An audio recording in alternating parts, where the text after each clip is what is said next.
Армысыздар ардақтағай, эфирде көзбе-көз сөзбе-сөз бағдарламасы. Бүгінгі студиямыздың қонақтарымен таныс болыңыздар. Әнші сазгер Заттыбек Көпбосынұлы және көңілді тапқыштар клубының ойыншылары Марат Достаев және Айдин Сүлейменов. Студиямызға қош келдіңіздер.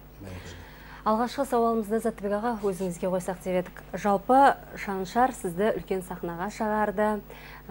Заттыбекті Заттыбек еткен Шаншар деп жатады көп ретте. Жалпы осыған дейін сіз қайда жүрдіңіз? Болар бала жасынан деп айтады кейде, мысалға жас кезінде конкурстарға қатысып, әнші екенін дәлелдеп жатырса, сіз оған дейін қайда болдыңыз, өзіңіздің өмір жолыңызды туралы, жалпы Шаншар сізді Заттыбек етті ме, әлде Ақмаржан ба? Өте орынды қойылған сұрақтардың бірі болды. Жалпы бұған дейін де өнер саласында жүрдік, үлесімізді қосып жүрдік, бекерге жүрген жоқпыз. 5 жасымнан домбыра ұстадым мен. Бала кезімнен осы өнер саласына өз бала күнгі арманым өзі әртіс болу тұғым, бірақ эстрада әнші ретінде емес, сахнаның әртісі, театрның әртісі болу тұғым. Сала бір, өнер бір, мен өкінбеймін. Бұған дейін мен өз мамандығым бойынша мектепте, музыка мектебінен дәріс бердім, домбырадан, музыка сабағын дәріс бердім. Оның ар жағында республикалық шалқар термесі деген біздің оңтүстік өңірінде 5 жыл қатарынан термешілердің байқауы өтті. Жан-жақтан термешілер, өнер қайраткерлері қатысты. Сонда 2 рет лауреат болып, 2005 жылы 5 жылдық мерейтойында арнайы автокөлігін ұтып алғанмын. Арасында асыбалық қызмет жасадық. Кішігірім үлкенді жиынды мерекелерде өнерімізбен қызмет жасап, солай нәпақамызды, нанымызды тауып жүрген тұғымыз. Аянда Ақмаржан, Заттыбекті Ақмаржан етті деп жатады. Немесе Шаншар Ақмаржан етті, Заттыбек етті деп жатады. Халықтың пікірі қажағынан болсын дұрыс, өйткені әншіні кейде ән танытады. Әннің бағын әнші ашып жататын нәрсе ғой. Мені тікелей осы күнге, осы деңгейге жеткізіп жатқан Ақмаржан деген ән. Енді оның республика көлемінде халыққа кеңінен тарауының себепкер Шаншар театры, себепкер ретінде. Өкең жақсы таныстырып өтті, халыққа күшті пас деп жатады ғой. Күшті не берді, халық жақсы қабылдады. Ал енді Уәкеңнің өзінің былтырғы 2008 жылы менің өзім жеке концертімді өткіздім оңтүстік өңірінде, Шымкент қаласында. Сонда қонақ болып келіп құттықтау ретінде айтқан бір жақсы сөзі бар. Халыққа айтқан сөзі. Жалпы халық айтып жатады екен, Заттыбек еткен Шаншар театры, Уәлібек деп жатады екен. Уәкең сонда айтты, мен бұл пікірлеріңізге қосылмаймын деді. Өйткені алтын келіп тас қап түні жатпайды деген мақалды сабақтастырды дағаны. Бұл бәрібір мен болмасам да театр көп. Бауыржан шоу театры бар, Мафия мен Тақия театры бар, ән мен әнші деген жоба бар. Түрлі театр жобалар көп, солардың бірінен де шығар еді. Бірақ Уәкеңмен біз 95-96 жылдары Шаншар театры жаңадан аяғынан тұрып, халыққа жаңадан қызмет жасап жатқан кездері біз бірге жұмыс жасадық. Өзін қаржыландыру деген уақыт болды ғой. Сол уақытта халық қатты қиналды. Дағдарыстың көкесі негізі сол кезде болса болды деп айтсақ жарасады. Қазір дағдарысқа мен түсінкіремей жүрмін негізінде.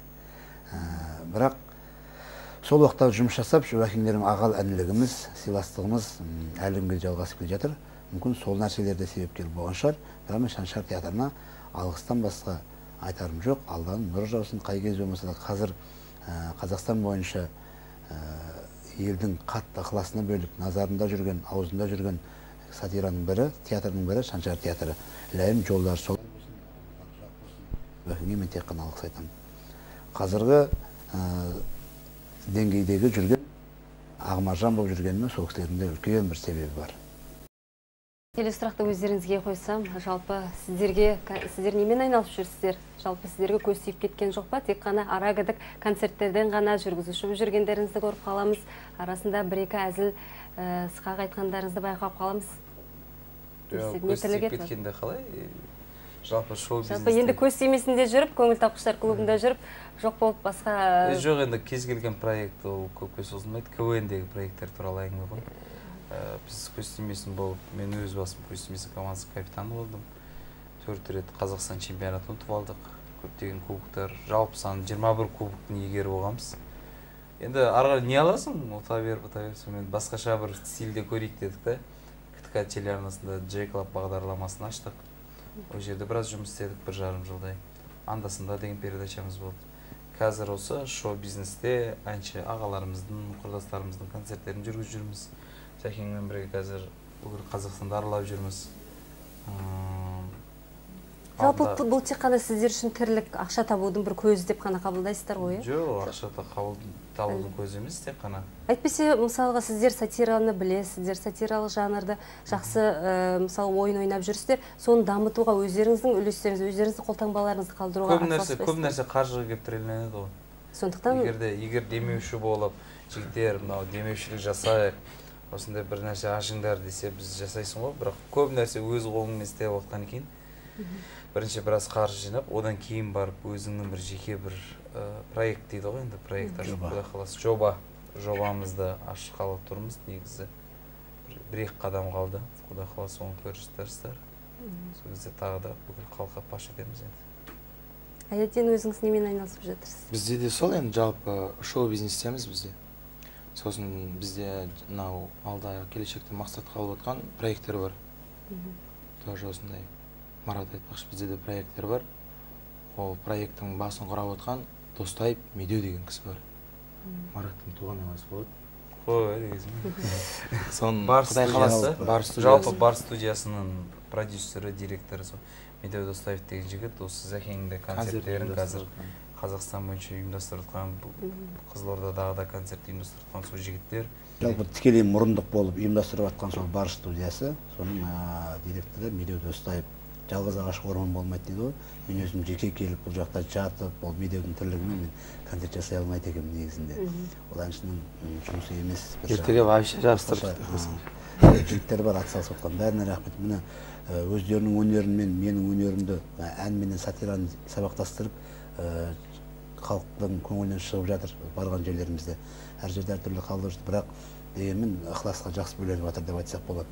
Марат пен Аядиннің де өнерін халық ерекше бағалап жатыр. Бұлардың да өздерінің орысша айтқанда поклонник дейді ғой, жаңағыдай тыңдаушылары, тыңдармандары, жанкүйерлері келіп атсалысып жатыр өнерге. Рахмет бәріне де. Джеклаб деген жалпы не мағынасы? Жайдарман клаб болып есептеледі. Енді қалай айтсақ болады, мынау негізі бастамасы Америкадан алынады. Стендап комедия деген бар. Сахнада тұрып, осындай әзілдерді айтып, клубтың ішінде болады да. Жаңағыдай клуб деген сөзден шыққан, стендап комедия клубта. Клубтан шыққан, кейін ол Ресейде комедия клаб деген атпен олар сол жобаны орысша түрін көрсетті. Америкадағы жоба стендап комедияның. Россияда комедия клаб болды. Соның біздің қазақша бір проект, осындай бір проект істеңдер деп бізде КТК телеарнасының бір ұсыныс түсті. Кейін жайдарман, енді жайдарман деген сөз бұрыннан келе жатқан сөз, жайдарлы деген сөзден шығады.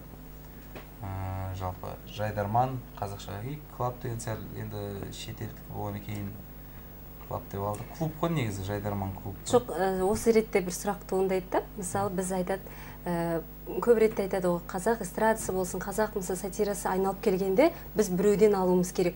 Біреуге еліктейміз. Батыстың үлгісін алуға. Сіздер жастар емессіздер ма? Жастардың өзінің идеясы жоқ па? Басқа түрлендіріп, басқа жарым. Бізде мынандай ғой. Бізде бір бастаушы болады, мысалы режиссер болады, басқа болады. Сіздер тек орындаушысыздар? Біз орындаушымыз. Содан кейін бізде айтады, ойбай, қазақша бізде передачалар мықты қазір. Сендер Жайдарман клаб, біз Жайдарман клабқа сын көп айтылған негізі. Жайдарман клаб дейді, неге сендер мысалы анау, қай каналдан еді? Дала думан деп жатады. Мәселе деген передачалар жоқ. Ол сөз жоқ, аты қазақша. Аты қазақша, бірақ істеп отқан тірліктері сол Дом 2, сол Остаться в живых деген проекттердің әшейін ұрланған дүниеде. Кәдімгі көрініп тұр да енді ол. Бірақ аты қазақша ғой оның дейді да. Енді ол қазақша болғанда әркім өзінің жұмыс істеу керек қой енді. Біз кенде әзілдеріміз аты ғана шетелдікке сәл ұқсас Джеклаб болғанымен өзіміздің әзілдер өзіміз шығарамыз. Әзіл шығару оңай емес, таза қазақша. Негізі күлкі өмірді зартат дейді ғой. Енді жалпы сын түзелмей, мін түзелмейді дейді ғой, ол да айтылған орынды негізі. Осыдан кейін жаңағы жобаларымыздың да батысқа еттемесі болды да. Бұдан кейін. Енді жалпы айтып жатқанымыз қазіргі мысалы қазақша КВН ойындары шықты ғой, енді берде 10 шақты жыл болып қалды. Жалпы көңіл тапқыштар клубы. Бұл енді бір жағынан қарасақ біздің сатирамызды дамытады. Сатира жанрын дамытып жатырған жасырын емес. Ал енді сіздердің анда-санда J-Club деп айтырсыздар ғой, сол бағдарламаларыңыз тек қана КТК каналында ғана көрсетеді. Неге сіздер содан сәл-пәл ұлттық бояуымызды қанықтырып, ұлттық арналарымызға ұсынбайсыздар? Әлде олардан ұсыныс түспейді ме? Жоқ, ұсыныс түседі, ұсыныс түсіргенбіз. Кейбір ағаларымыздың құлағына алтын сырға, әсіресе айтып кетуге де болады. Серік Абашшақ деген ағамыз бар. Серік Абашшақ ағамыз айтады, КВН деген ол не емес дейді, өнер емес дейді. Жеңіл дүние деп. Жеңіл дүние, мен алысқа бармайсыңдар деп ол кісінің сын айтқаны бар. Бірақ білмеймін, халыққа ұнайды ғой, халыққа ұнайды, жастарға ұнайды. Егер ол КВН өмірі ұзақ болмаса, Ресейдегі Масляковтың КВНі келе жатқан 45 жылдан асып кетті. 45 жыл бір бағдарламамен каналда тұрып, бүкіл ТМД елдерін ұстап тұру деген оңай нәрсе емес. Олардың әзілдеріне біздің әзілдеріміз салыстыру келмейді ғой? Олардың әзілдер болғанда, олар өзінің әзілдері. Біздің өзіміздің менталитетімізге қатысты әзілдер болады бізде. Адамды ойлау қабілетін. Содан кейін мынандай нәрсе бар бізде. Мысалы, 10 команда болса, соның 2-і жақсы ойнаса, 8-інің ішінде біреу жамандаса айтады. Жаңағы нормально ойнаған командаға да айтады. Сендер не өткенде біз жамандайсыңдар дейді. Әсіресе осы Қызылордаға кеп, Қызылорданың көрермендер көбінесе маған айтады, ол Жезқазғанның командасы болу керек. Бір қыздар тенеумен бір нәрсе болып, ақыр соңында Қызылорданың қыздары лавровый лист бір нәрсе деп. Енді әзілді, мен оған қатысым жоқ мысалы. Біздің ешқандай қатысымыз жоқ. Біз мысалы Шымкентте тұрамыз, олар Жезқазғанда тұрады. Мен айтамын, неғып Жезқазған балдарын айтпайсыңдар енді деймін да. Ол біз сынның бәрі бізге айтылады, сендер біз жамандайсыңдар дейді.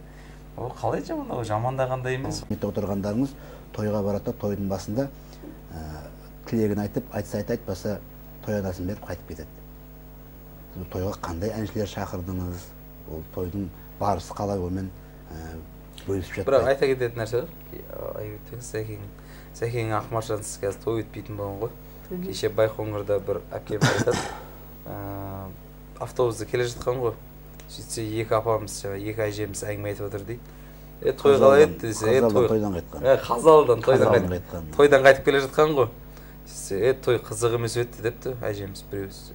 Негесі, Ақмаржан болмады ғой деп айтады дейді. Сондайларды естіген кезде сәл не қыласың да? Ол сол нәрсені мен түсінбеймін жаңағы. Тойдың әншісі, сахнаның әншісі бөліп жазып қарайтынға. Ал нағыз сахнада жүрген әншілердің өзі тойда жүр. Сіз мысалы мысалға ол өлеңдері, әндері мүмкін тойға арналған өлеңдері бөлек болатын шығар. Ол көп ретте енді. Менің өзім жалпы репертуарымда да сахнаның әндері бар. Жай халық беріліп, сүйсініп, тамсанып, сезімге беріліп тыңдайтын. Оны тойда біз орындаймыз. Тойда уақыт қысқа да жұрттың көңіл көтеріп билеп қайтқысы келеді. Сол үшін көп ретте мені сол Ақмаржанмен келіп тағы да 2-3 өлеңіңізді айтып билетіп кетсеңіз болды деп жазады. Сосын кейбір әншілер мынандай ғой, ол кейбір әншілерге айтылған сын емес, кейбір әншілерге нақты айтылған нәрсе. Біреулер рэп айтып жүреді да, кәдімгідей рэп айтып жүреді сахнаға, рэп жұлдызы болып шығады. Немесе R&B, джаз несі болып шығады да. Олар тойға шақырмайсыз ғой енді рэп оқуға. Сөйтеді олар тойға шығатындай өлең жазады. Сонда қалай түсінуге болады ол? Тойға барады да қазақи өлең айтады да, өмірде R&B айтып жүреді. Ол дұрыс емес. Әркім өзінің саласында жұмыс істеген дұрыс. Тойдың әндері болса да, бірақ тойдың әншісі болсақ та, халық өздеріңіз айтпақшы. Концертке барсақ та халықтың ықыласы жақсы. Халық жақсы қабылдады сол әндерімізді. Сахнада қазақи ортасы жақсы қабылдайды. Енді сол айтпақшы, мен әр әншінің өзінің тыңдарманы бар. Рэп деп жатырмыз, онда жастар қатты бағалайтын шығар. Бұл жерде айтып жатқан сіздің ән әлеміндегі танымалдығыңыз уақытша болмай ма деп?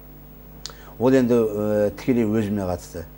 Егер мен осымен болдым, толдым деп шалқайып жататын болсам, әрине ертең ақ өледі. Уақытша дүниеде не ұтасыз? Ал егер әрмен қарай шығармашылығымды дамытып, сондай жақсы тағы да бір әндер шығып жатса, ол ұзаққа баратын нәрсе деп ойлаймын. мен енді еш нәрсе мәңгілік ғұмырлық емес қой. Кез келген нәрсенің өзінің сәті белгіленген уақыты болады. Уақыт дегенде бұл да тоқтайтын шығар. Ағмажаннан басқа бір жақсы керемет дүние шығатын шығар. Шықты деп айтуға болады. Мысалы қазір көбісі Зәкеңнің Нар Тәуекел деген әні бар. Соны көбінесе сұрайтын болған қазір. Енді ол енді белең алып келеді ғой. Енді белең алып келеді. Сіздерге енді кеп тарауы мүмкін, өйткені дискілер жақында келді сіздерге. 20 жастағы бозбала әйел дейінге сауал қойсақ. Демей отырмын ба? Негізі осындаймын мен. Жалпы енді жассыз, 20 жаста сіз мысалға болашағыңызды осы саламен өрбиді деп ойлайсыз ба? Әлде тағы басқа мүмкін? Жоқ, енді өзіңіздің мамандығыңыз бар, мүмкін? Мамандығым бар. Енді мен Шымкент қаласында колледжді бітірдім. АЭСА деген жерде, Алматы экономический статистический академия. Экономист болмайсыз ба сонда? Жоқ, негізі де, мен айтып алайын енді. Енді соны бітірдім колледжін. Енді бұйыртып жатса, Құдай қаласы высшее образованияны оқимын. Жоғары оқу орнында. Енді 10-ты бітіріп алсам, Құдай қаласы енді екеуінде бірге алып жүрсем мешет етпейді деп ойлаймын, бірақ может уақыт келе-келе өнер тоқтап қалып, ананы жалғастыратын шығармын. Жаңа өзім мамандығым бойынша. Екі қайықтың басын ұстаған суға кетеді деген. Жоқ, енді екеуін бірден ұстамаймыз ғой енді. Мен айтып отырмын, просто нағап кетсе ананы ұстауым мүмкін. Бұл жалпы алдағы уақыт мен үшін алдағы уақытта да енді. Түсінікті. Сіздерді әзіл неге астарлы, анайы болып кейде болып жатады? Мысалға, жалпы біздегі әзіл, Қазақстандағы әзілді айтып жатқан, қазақтардың өздерінің әзілдерін айтып жатқанда, көбіне астарсыз, анайы түрде, шала қазақтар дегенде шығып жатыр. Мысалы, сондай түрде болып жатады. Жеңілге құрылған әзілдер. Сол, мысалға, бір рет тыңдасаңыз, екінші мәрте тыңдағыңыз да келмейді. Бұл не себепті? Енді оны сондай әзіл айтатын адамдарға қойыңыз, бұл сұрағыңызды. Сіздерге қойсақшы. Бізде болмапты енді. Сіздің әзіліңіз астарлы демей қойын, бірақ анайы ғой деп айтсаңыз, мен сол әзілге жауап беретін емшін десем. Жалпы сіздерді кім жазады, авторы кім? Өздеріңіз жазасыздар ма? Өзіміз Әлде жазамыз. мысалға Көстемесін командасының авторы Дәнекер Оразбай деген жігіт. Дәнекер Оразбай жазды, өзім жаздым, Шапағат Орынбаев деген үшеуміз Көстемесін командасының авторы болдық, негізгі авторлары. Енді балдарында қосатыны бар, ары-бері әркімнің өзінің бір идеясы болады. Импровиз дейді ғой жаңа. Ойын барысында өзгеретін бар. Мысалы, әзілдердің көбісі бірдей болып жатады. Мысалы, көңілді тапқыштар клубын алайық. Барлығының бір формасы әртүрлі болғанмен, бір айтатын, бір уәжі, бәрі айналып келгенде бірдей. Жоқ, бір нәрсе емес, сіз қазір сәл осы жерде қателесесіз, өйткені әр облыстың командасы әртүрлі. Шымкент өзінің бір мысалға бір міндетті түрде көңіл тапқыштар болып жатырса, міндетті түрде Қызылорда, Астананы, Алматыны мысалға алып жатады. Енді мүмкін енді Қызылорда бізді экология деп айтуы мүмкін. Алматыны бір енді басқаларының айту керек. Астананы міндетті түрде ол айтылады, ол әзілге қосылады.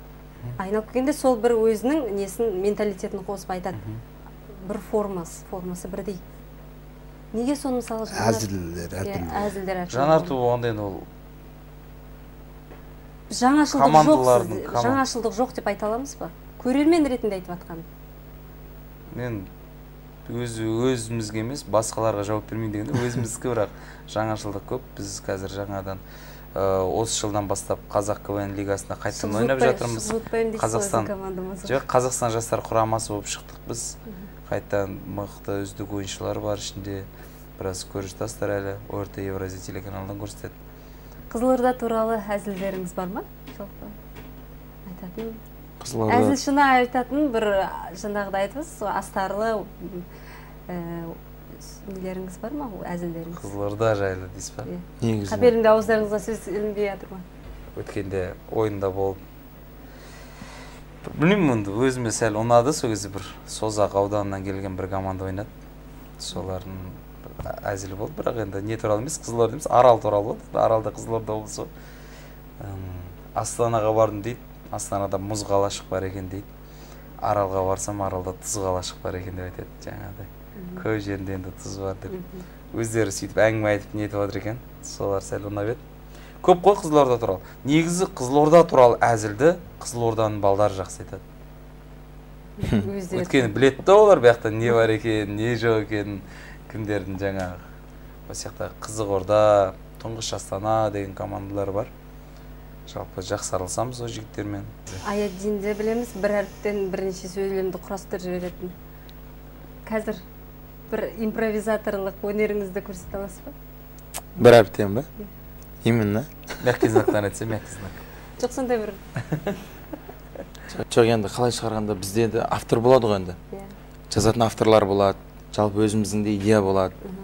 Енді бұның да авторы бар, бұл бір әріптен келетін неңді жазған кезінде. Шатасып кетпейсіз ба? Шатаспаймын. Жаттап аласыз. Жаттап аламыз. Ол алдын ала дайындаламыз ғой. Кез келген адамның қолынан келеді осы. Енді мүмкін. Басқа біреуді білмеймін ғой мен. Өзім қолымнан келген нәрсені мен өзім алып шығып жүрмін да. Тыңдап көрейік. Онда тыңдаңыздар. Қ әрпінен. Қандай? Қ. Қ әрпінен. Қ-дан. Жоқ, сіз жаңа мен қосып кетесіз ғой. Сіз айтып отырсыз ғой, басқа адамды орындай алады ғой деп ше. Мысалы, Зәкең Ақмаржанын басқа адам айта алады. Өлеңді. Өз сияқты болмайды. Бірақ өз сияқты айта алмайды.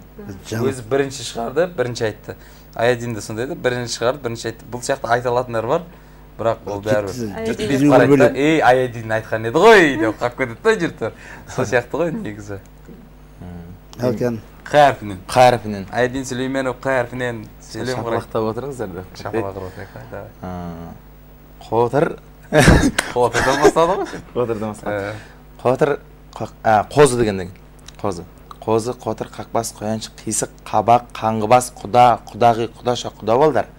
Құмда қойшының қой, қозы, қошақан, қоңыз, құмырсқа, қыран қарға, қарапайым құстарды қылыш, қайшы, қақпан, қанжармен қинап, қырып, қап-қарға сықырды қуалап, қойшыбайдың қаран қуыз қорасына қамап, қанарғапқа қаптап, құйрығын қысып, қыңсылатып, қалтыратып, қытықтап, қазанға қайнатып, құрмаш қапты қайта ашқанда, қол қасқыр қисалаңдап, құйрығын қағайдып, қарға қарай қайта қашты.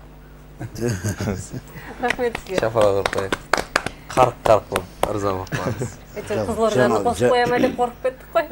Қыдан кейінге ма? Қызылорда бар еді şimdi қорқытым айтып Қызылорда, Қазалы, тағы қаяқ бар еді? Екі адам бір айта бермейтін сияқты, өйткені жаңылыспаш сияқты ғой, жаңылып кетесің ғой. Сіздер концерт қоясыздар бүгін. Жалпы концерттеріңіздің бағасы қанша тұрады? Бағасына біз енді жаңа айттық қой, Барыс студиясын ұйымдастыруға Медеу Достаевтың бағаны сол қойып, әр жердің экономикасына қарай, әр елге бар, жалпы бірдей емес. Енді Қызылордада үлкен орта ғой, үлкен орталық, Қазақстанда үлесі мол, алып қосатын мол, өнерді қатты бағалап қастерлейтін орта ғой. Алдыңғы қатарлары 2000, ортасы 1,5 мың, аяқ жағы 1000 теңгеден деп қойылған екен. Тұрып тұратын болсаңыз 700-ден деген ба? Жоқ, жалпы бұны сұрақты қойып жатқаным, мысалы бізге қазір көп ретте әншілер келіп жатады. Енді мүмкін жаңа сіз айтып жатырсыз ғой, экономикасына қарай деп, енді Құдайға шүкір, соған қарағанда Қызылорданың халқы жақсы тұрады деген пікірде екендеріңізді білеміз. Енді 3000-нан келетіндер де бар, әншілеріміз бар, 3500-нан бағаланып концерттерін беріп қойып жататындар бар. Кейде 1,5 сағаттық концерт кейде. Ал жалпы біздің білуімізше солтүстік өңірлерде концерттің бағалары 300 теңгеден де тұратын бар. Сіздер неге солтүстік облыстарға бармайсыздар? Көбіректе ояққа бара қоймайды екен. Жоқ, біз барамыз, бірақ біздің... Сіз бардыңыз ба өзіңіз солтүстік облысқа? Менің жалпы гастрольдік сапарым осы бүкіл Қазақстан бойынша енді басталып жатыр. Мен бұның алдында өзіміздің оңтүстіктегі біраз аудандарды ғана кішігірім аралап көргенбіз. Сіздер бағаны қоя бересіздер ма сонда? Негізі біздікі былай ғой. Біз баға қоймаймыз ешқандай. Жоқ, айтып жатырмыз ғой. Продюсеріміз бар. Айналып беріп продюсер кінәлі, продюсер өзі біледі. Продюсер содан өзіне жеке интервью алсаңыз. Тегін нәрсе болмайды, барлық шығындар бар ғой, мысалы концерт жасау үшін де.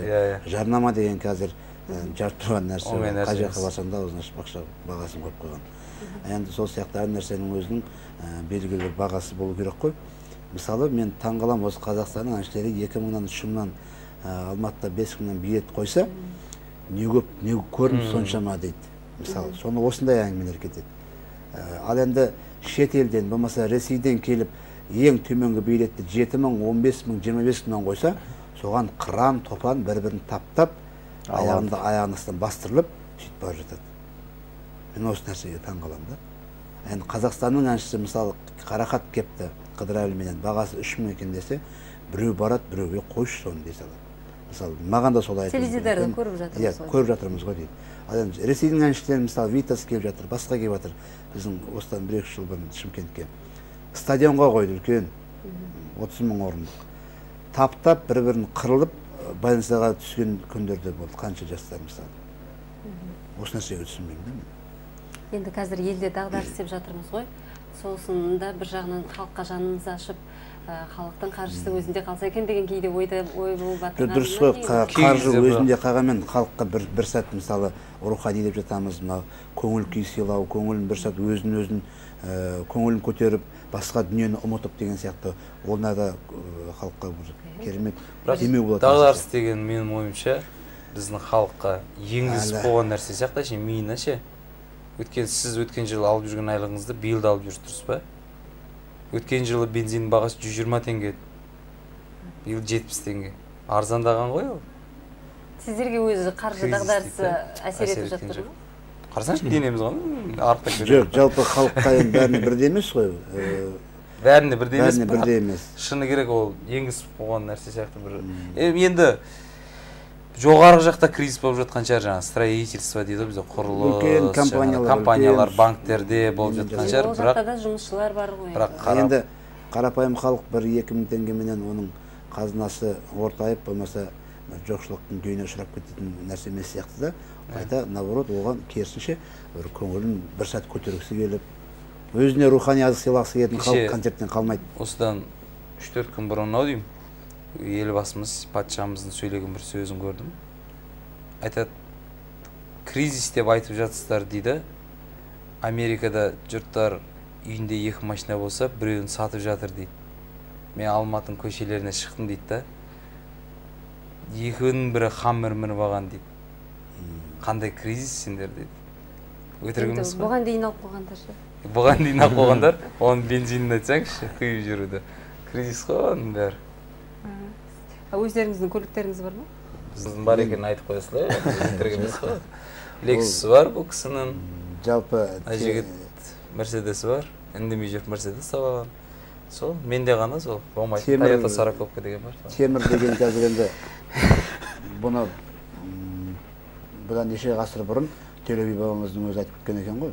Қырғын болғанда аттың өзі темірге айналады деген сияқты нәрселерді.